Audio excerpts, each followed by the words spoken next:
Today we come to the book of Genesis, chapter 32,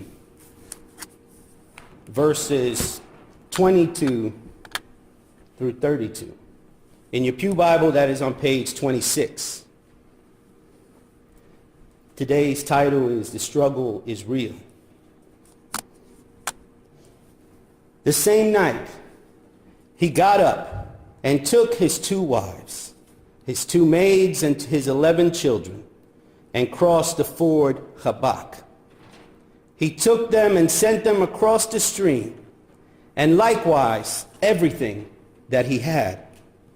Jacob was left alone, and he wrestled with a man until daybreak. When the man saw that he did not prevail against Jacob, he struck him on the hip socket. Then he said, "Let me go, for the daybreak is coming." But Jacob said, "I will not let you go unless you bless me." So he said to him, "What is your name?" And he said, "Jacob." Then the man said, "You shall no longer be called Jacob, but Israel, for you have striven with God and with humans and have prevailed." Then Jacob asked him, "Please tell me your name." But he said, "Why do you ask my name?" And there he blessed him. So Jacob called that place Peniel, saying, "I have seen God face to face, and yet my life is preserved." The sun rose upon him as he passed Peniel, limping because of his hip. The word of the Lord. I don't know how many have heard this story before or read this story before. The story of Jacob wrestling with an angel. Some say wrestling with God. Some say wrestling with himself. But at the end of the day, he was wrestling with someone or something. He was struggling against what was happening in that moment. But let's put some context into the situation. Here, Jacob hasn't always been the best of people. He hasn't treated those around him in the best of ways. He didn't treat his brother very well. In fact, they were twins, but his brother was born first. And so he had the firstborn birthright. And Jacob tricked him out of giving up, or he tricked him into giving up his birthright. Then, after doing that, Isaac, their dad, was getting old and on in years, and he can barely see, and he decided that he was going to give them their inheritance. And as the firstborn, you got most of what was given. And so Esau, his brother, came to his dad, and Isaac said, "Go and hunt and bring me that delicious meal that you make. And after I have eaten it with you, then I will bless you." When Esau went out to go hunting and find the right animal to kill, the right animal that would serve his dad the food that he so desired, and then he would be blessed, Jacob, his tricksy little brother, came in and tricked his blind dad into believing that he was Esau, and Isaac gave him the blessing of the firstborn. So there were some problems, you might say. There were some family issues. Then Jacob, being the stand-up guy that he was, after taking his brother's blessing, he ran away. Ran away to another land, ran away to another place, ran away far away to family that was his mom's from another country. And there he did some things that were maybe not so good, or some might call maybe a little tricksy also. But he was also tricked into marrying 2 wives, even though the second one was the one that he wanted. So he got a little bit of comeuppance. But here, when we run into the story, or when we come to this story of today, where he's sending his family and all of his belongings over the river and through the woods, he is giving all of those things to the possibility that his brother might take them. Because you see, God had called Jacob at this time and this moment to return home. After all these years of being on the run, after all these years of being afraid of his brother, after all this time of all the things that he has done, he still has a little bit of trickster in him, because he's going towards his brother's land. And his brother is coming out to meet him with 400 men. And Jacob, being the stand-up guy that he is, instead of going out and meeting his brother face to face, he sends all of his wives, all of his belongings, and he sends gifts of cattle. He sends all these things before him, and he stays on the other side of the river. Just in case his brother brought his army and comes down on Jacob and his people, his wives would die, his slaves would die, his property would be taken. But Jacob, who's alone on the other side of the river, would get away scot-clean. He had that trickster spirit, doesn't he? He was a little bit of a conniving person, wasn't he?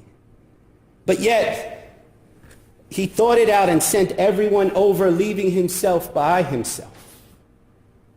And he's in the dark. You got to remember, this is not like today's day and age where we have phones and flashlights. He might have had a fire, but he wouldn't want to turn on a fire because it was so dark. A fire would show exactly where he was. So he sat in the dark. That's where our scripture today begins. As he sent them over and sat in the dark, one verse says he was there alone. The next verse says he was wrestling with a man. Something happened. Someone came. Someone was wrestling with Jacob. I wonder in Jacob's mind, what was he thinking? Because there were a lot of people who could have been wrestling with him. Maybe he thought, that's it. My brother has caught up with me. My time is done. Maybe he thought, man, my brother's here, so maybe I can take his stuff, so maybe I'll keep fighting. And if I win, I'll just take everything he has. Maybe he was thinking, oh man, my brother is really mad at me, and now he's here fighting with me. Oh, what am I going to do? Whatever he did, he kept on fighting. Maybe it could have been his dad. Remember, he tricked his dad. Maybe he was fighting with the thought of his dad and what he had done to his dad, Isaac. Maybe he thought he was wrestling with his father-in-law, to whom he took most of his cattle because of how he fed them and how they changed color for him. He had a few people who wanted to get their hands around his neck. And here he was, fighting with someone, with something. We all know that when we're dealing with something in the dark, it doesn't matter if we know the situation, because even our own room that we know like the back of our hand can become a scary looking place in the dark. So imagine the darkness and then being hit, struggling with someone coming at you, and you can't see. All you can do is feel, maybe hear their breath. It's darkness, so it's even scarier. What's going on? Who's here? Why are they fighting with me? We know that when we are in the dark, literally in the dark, it can be a scary, scary place. During the day, if we open the window and the wind blows the curtain, it looks beautiful, doesn't it? At night, in the dark, if the wind blows that same curtain, we're probably like, what was that? Is someone there? The dark makes things even scarier. But here was Jacob, wrestling with an unseen assailant, wrestling in the darkness with some things he doesn't know, struggling with it, trying to make it through, trying to survive as long as he can. and something happened. The one he was wrestling with says, "Let me go, for the day is breaking." The day would reveal who the assailant was. The light was going to show what he was fighting against. And Jacob, feeling that he might have the upper hand at this point, holds on even tighter and says, "I'm not going to let you go until you bless me." Something within him told him that this wasn't no ordinary man. It wasn't his brother. It wasn't his father or his father-in-law. It wasn't anything that he might have thought. There was something divine going on here. And at that moment, he recognized it. And he held on for dear life and said, "I am not going to let you go until you bless me." And the being, the angel, God himself said, "What is your name?" And he said, "My name is Jacob," which means trickster, which means someone who is scandalous, someone who's a scoundrel. He said, no, that's not your name anymore. You shall be called Israel, for you have striven with God and with humanity, and you have survived. God changed him completely because he fought. But what happens to Jacob if he doesn't make it through the night? What happens if when he feels the attack, the wrestling starting, what happens if he just gives up and doesn't hold on? He would never see the daybreak. What happens if he decides, this is the end anyway, so I might as well just go out here in the dark alone? He never gets to his blessing. What happens if he decides to run and flee from this assailant?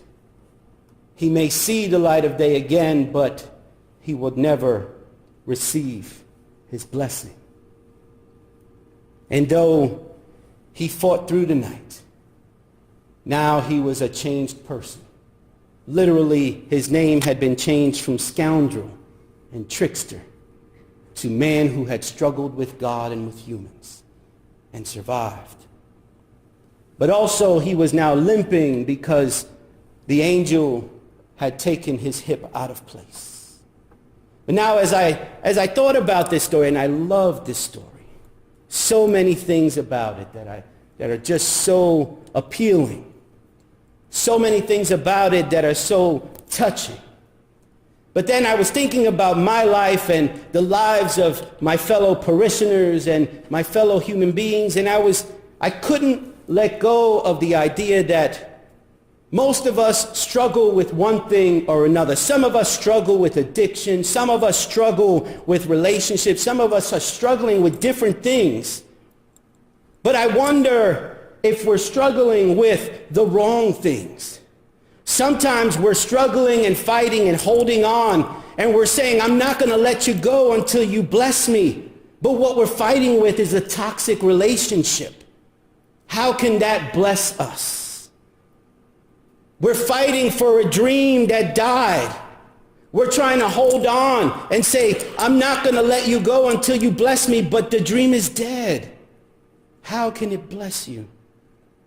We're fighting against yesterday's disappointments, where we struggled to get something that didn't happen, and yet here we still are, holding on, saying, "I'm not going to let you go." But how can something like that bless you? How can we be blessed by the things that are causing us pain and hurt, not in a way that helps, but that is deteriorating our inner being, ourselves? How are we struggling, or why are we struggling with those things? We struggle and we say, "I'm not going to let you go until you bless me," but we're struggling with the same temptation that we give into every time. How is that helpful? How can that bless us? Maybe it's time that instead of wrestling with those things that are of no benefit to us anymore, maybe it's time that we let go of those things, because our blessing may not be in the wrestling with it anymore. Maybe our blessing is in the letting go of it. We talk about the freedom that comes with being in the light. That freedom is also about letting go of things that are forcing us to stay in the dark. Jacob was struggling in the darkness. If he gives up, he doesn't make it to the day. We have struggled through the darkness. And the thing that we're struggling with is keeping us in darkness. Maybe it's time that we let go of those things that we are struggling with. Stop asking for a blessing from something that cannot bless you. Stop asking for a blessing from something that is sucking the life out of you. Stop asking for a blessing from the thing that's preventing you from moving forward anymore. There are things that we need to struggle with, and there are things that we need to let go. God is calling us to struggle with those things that are needed.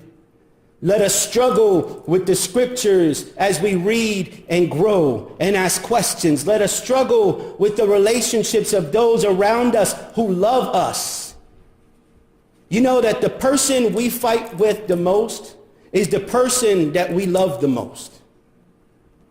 Because we know each other so well, we struggle with each other.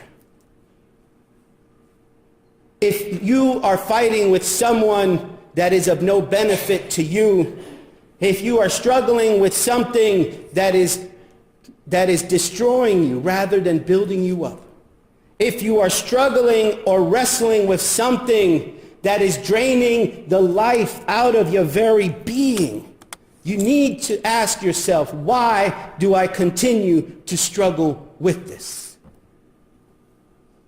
It's time to let go. It's time to stop wrestling with those things that are detrimental to us. Let them go. Let go of the relationship that's sucking the life out of you. Let go of the people who are holding you back. Let go of the temptations that you keep putting yourself into.